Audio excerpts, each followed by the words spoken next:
So far here we have the cases together, and we're on the case cover side of the engine, and we have the primary drive gear that connects to the crank here on and torqued down to spec. And that is pretty much all we have done. Actually, we have our little shift detent on here as well, torqued down and good to go. So here we're gonna next put on the kickstart shaft. I don't know why I can't pronounce that, but we're gonna put that on, and then we're gonna just probably move to the clutch, and then we're gonna put the case cover on, which already has a rebuilt water pump and whatnot. But yeah, first we'll start with the kickstart shaft. So I'm not sure if you guys can see this, but the kickstart shaft has a little kind of detent or a little marking here that shows what you need to line up. This little piece right here, you need to align there's two markings right here. It's really hard for me to show you guys this on camera, but you can kind of see the two little markings. And yeah, we need to basically align these. So get that right about there on the shaft, and then there goes a spring. And then this is how we'll assemble it. So first we're going to install this little retainer here, and I've put a tiny bit of Loctite on this 10mm bolt. There we go. Now here, before I put in the kickstart assembly, I'm going to throw on this little washer and this little gear. It goes right under here, not directional or anything. Now we are going to install our kickstart shaft. And there's a lot of small little springs and things you have to align when putting this in, so you got to really be careful when installing this piece that everything's going in like it should, everything's straight and good to go, otherwise it will not work right. Now I'm going to get the spring here at the front that is kind of chilling towards the back here. I'm just going to get a needle nose pliers and wind it all the way forward. There we go, our kickstart shaft is all good to go. And yeah, as you can see, it spins freely, no clicking or anything, and that's what you want to see. Yeah, you don't really want to have any clicking. If you notice it's clicking or something, just go through. Reading the manual helps a whole lot, and just make sure everything's installed properly, because it may not seem like it, but this kickstart shaft can be very tricky to install. Next, we're going to install this little gear shifting assembly. It's kind of like a ratcheting assembly, and here we have these little pawls here, some little springs and covers. You want to make sure that these are all assembled properly. It's kind of hard to show on camera because these are such small pieces, but there's little there's little indents in these metal pieces where these little springs need to sit. Again, it's really hard to explain, but if you guys look in the manual, or if you're just working on the engine, you'll kind of see what I mean. So here now we're just going to install this into place, just like this, and it is also a bearing retainer for this bearing right here. So it's kind of like a 2-in-1 type of thing. There we go, just slips right on in, just like that. You see it moves around a tiny bit. Now I'm going to thread these screws into the case, and here I used a very small amount of blue medium strength thread locker on these screws. Don't need a whole lot, and now we're just going to thread these in.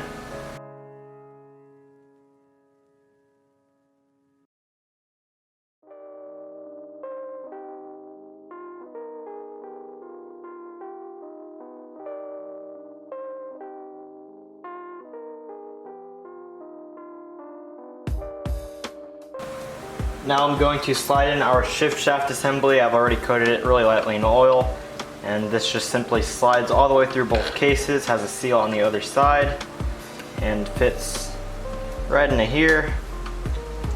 Sometimes gotta kind of wiggle some stuff into place. And there we go. Should just slide in just like that, real simple, and nothing really holding it in place, no screws or anything, just slides right into place. So you guys won't be able to see this, but I did throw a shifter on here. It's at the back on the other side of the engine, and here I'm just gonna test the transmission out, make sure it runs through the gears fairly well. And yeah, so here we're gonna click down. There's first gear, and you'll notice this whole assembly has a whole lot of slop, a whole lot more than you'd expect, but it's completely normal. We're just here testing it. Here you can actually see this shaft that's kind of in the middle of this gear is turning, so that's first. So we can see it gets into gear fine. Now I'm gonna try and get it in the second gear here. There's second, and let's go through the rest of the gears real quick here. It's kind of hard to do one-handed. You kind of gotta spin the shaft as you shift so it kind of gets into its gears properly. Kind of making it work here though.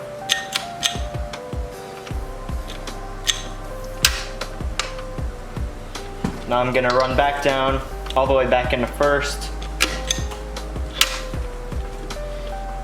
So that's first right there, and then we're just gonna go half up from neutral.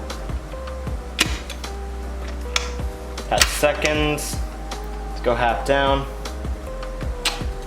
That is neutral. So this shaft is spinning independently from this shaft, and that is a properly functioning transmission.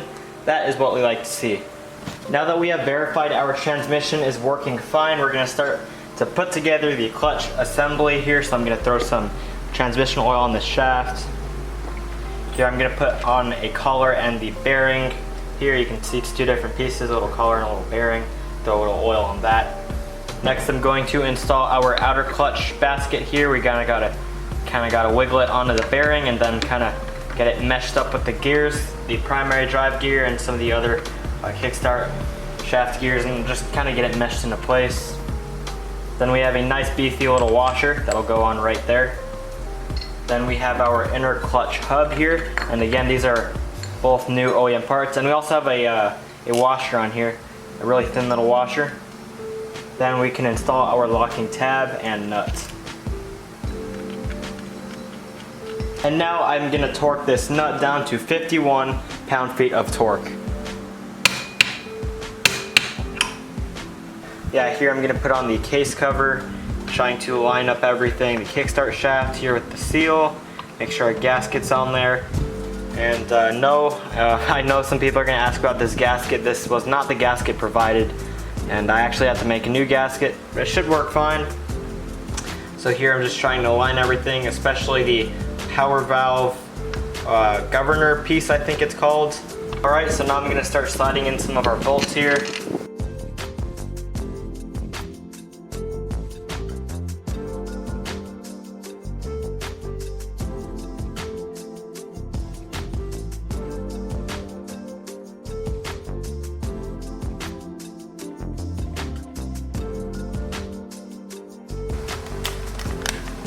Alright, so our case cover is in place. Now I'm just going to run all these bolts down to where they're just barely beginning to seat.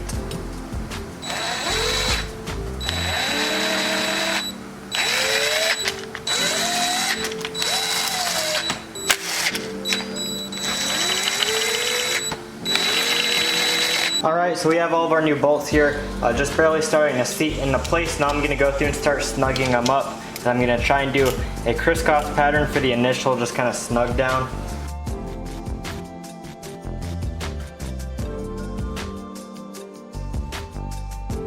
Alright, now that we have pretty much all of them snugged down and beginning to seat the gasket, I'm going to go through and start tightening them all up one by one.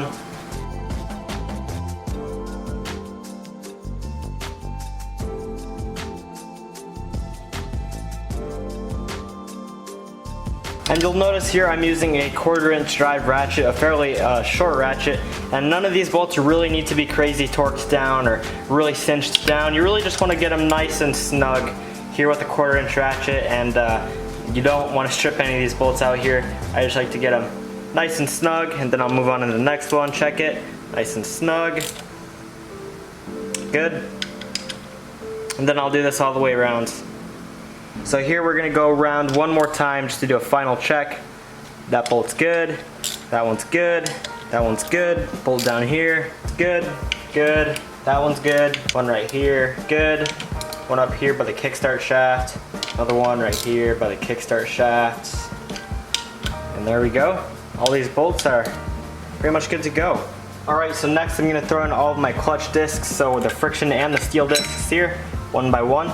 And for the metal discs here, whether they're aluminum or steel, it doesn't really matter generally which way they go unless the clutch manufacturer specifies which way they need to go, but generally they'll be like a washer. They'll have a rounded off side and a kind of sharpened side, and I would generally like to put all of them kind of facing the same direction. So here I'm gonna make the rounded off side face down and the sharp side face up. Well, that's just so all the clutch steel discs go on pretty easily because the rounded side is facing down, so they can grab these teeth a little bit easier. So here I should also mention, because we are using a completely new clutch, I did have these clutch friction discs soaking in oil.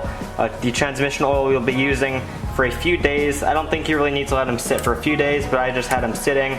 And yeah, when you have a new clutch, you need to make sure you let the friction discs soak in oil for a few hours. I'd just say overnight should be more than enough. Now here we're gonna get this little bearing. Then we have the pressure plate that'll go right on top of all of this. And then we have all these little 10mm OEM, I believe, clutch springs and bolts, which I'll be starting kind of threading them in by hand, and then I'll run them down with an impact. Now I'm gonna run all these bolts down until they lightly seat.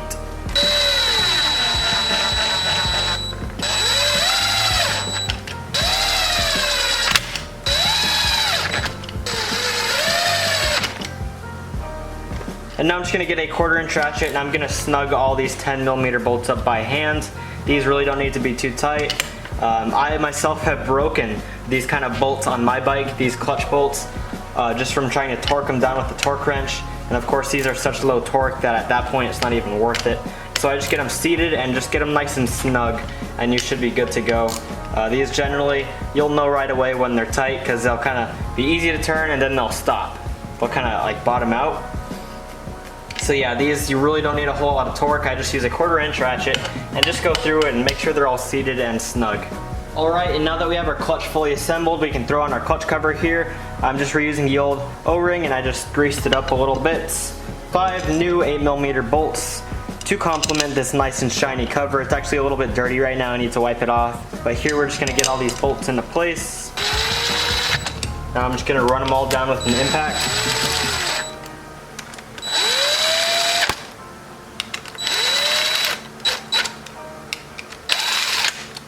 Now I'm just going to snug all these up yet again with our 1/4" ratchet.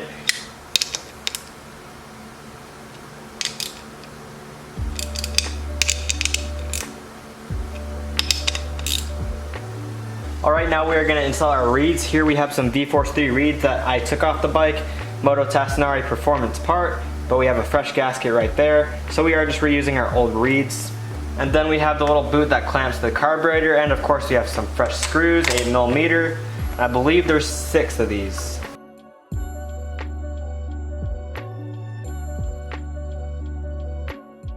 Now I'm just gonna seat all of these down here. Alright guys, and we are all done with this 2003 Honda CR125's bottom end. As you can see, we have a whole lot of clean parts going on. So I shined up both the engine cases, so the ignition cover and the clutch cover. We have a fresh sprocket over here and a lot of fresh hardware all the way around the engine and the internals. We got a fresh complete crank assembly, all fresh bearings, seals, and this thing is ready to rip. So yeah, I hope you guys have enjoyed the video. I hope this was a little bit helpful. I mean, these videos weren't really as a tutorial. I was just kind of running through the whole process with you guys. But if you guys want to see like more of a tutorial, more of a run through, more in detail, let me know in the comments below. And when it comes time to do my bike, I'll definitely do one, or if I rebuild another engine in the meantime. But yeah, I really hope you guys have enjoyed the video. I had a lot of fun working on this engine. This engine definitely did teach me a lot of lessons. So right now we are still waiting on the top end to come back. We are getting that work down, sized up to a Wiseco forged piston. But when that is back, you guys can bet we are going to be throwing that on right away. So I hope you guys have enjoyed the video. Subscribe so you guys don't miss any videos just like this one. I'll see you guys in the next one. Peace.